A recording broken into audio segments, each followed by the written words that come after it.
6 and 6 cancels out each other. We are left with 16 divided by 8, which equals 2.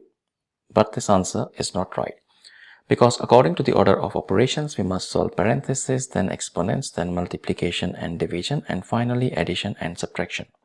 Remember, if in any expression you have both multiplication and division present, you must work from left to right, and same applies to addition and subtraction.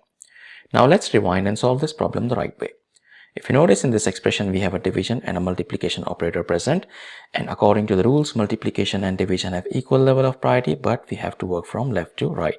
So let's solve this division first, because that's on the left side. So 16 divided by 8 over 6.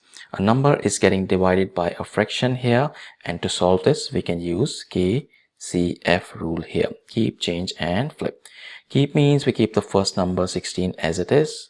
Change means we change the division operator to multiplication, and flip means we flip the fraction 8 over 6 as 6 over 8, and then we have times 6 present from the original expression. Now we have two multiplication operators present here. We will work from left to right. So here 16 times 6 over 8, we can see that we can simplify this. 16 divided by 8 is 2.